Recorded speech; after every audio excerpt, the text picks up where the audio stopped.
Welcome to Tirunelveli சமையல். இன்றைக்கி திருநெல்வேலி சமையலில் சிக்கன் கிரேவி எப்படி செய்யலான்னு பார்க்கலாம்.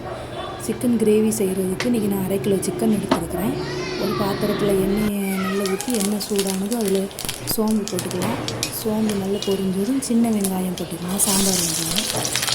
நல்லா சாம்பார் வெங்காயம் வதக்கும்போது இஞ்சி பூண்டு பேஸ்ட்டு போட்டுக்கலாம். இஞ்சி பூண்டு பேஸ்ட்டு போட்டு அதுக்கப்புறம் தக்காளி போட்டு நல்லா வதக்கிட்டு உங்களுக்கு வந்து காஷ்மீரி சில்லி பொடி நான் போடுவேன். நீங்கள் இந்த மாதிரி காஷ்மீரி சில்லி பொடி போட்டுக்கோங்க, அதுதான் கொஞ்சம் கலர் கொடுக்கும்.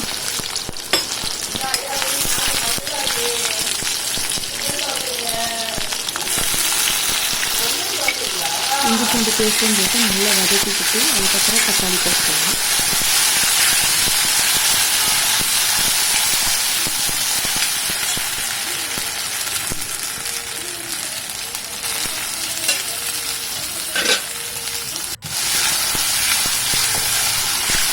நல்லா தக்காளி மசிஞ்சதுக்கப்புறம் நம்ம அதில் ஒரு ஸ்பூன் காஷ்மீரி சில்லி பவுடர் போட்டுக்கலாம்.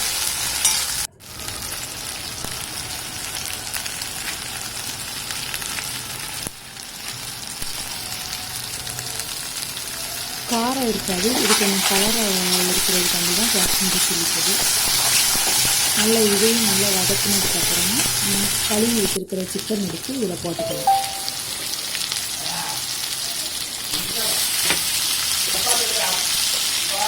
இதையும் நல்லா மிக்ஸ் பண்ணி விட்டுக்கலாம். இப்படி எண்ணெயிலேயே மிக்ஸ் பண்ணிக்கிட்டே இருக்கலாம். அதுக்கப்புறம் நம்ம ஒரு டம்ளர் 2 டம்ளர் தண்ணி ஊற்றி மூடி வச்சு நல்லா கொஞ்சம் வேக விடலாம். சரி,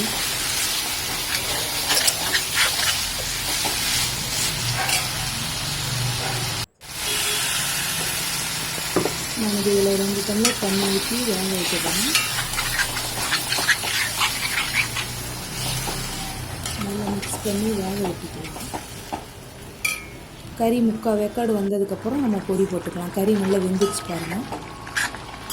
இதுக்கப்புறம் நம்ம சிக்கன் மசாலா போட்டுக்கலாம். இதில்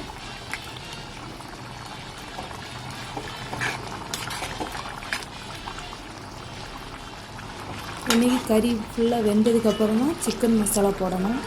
பொடி போட்டதுக்கப்புறம் கறி அவ்வளோ சீக்கிரத்தில் வேகாது. இப்போ கறி வெந்துருச்சு.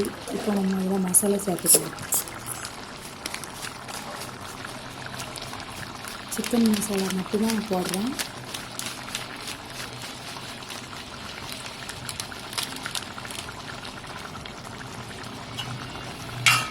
நல்லா மிக்ஸ் பண்ணி விட்டுக்கலாம்.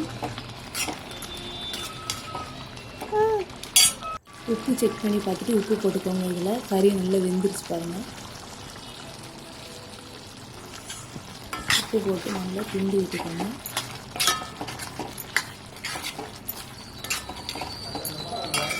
கொஞ்சம் நேரம் மூடி வச்சு கறி வெந்ததுக்கப்புறம் கொத்தமல்லி தழையை போட்டுக்கலாம். கறி சூப்பராக வெந்துருச்சு. இதே மாதிரி நீங்களும் சிக்கன் கிரேவி செஞ்சு பாருங்கள், சூப்பராக இருக்கும்.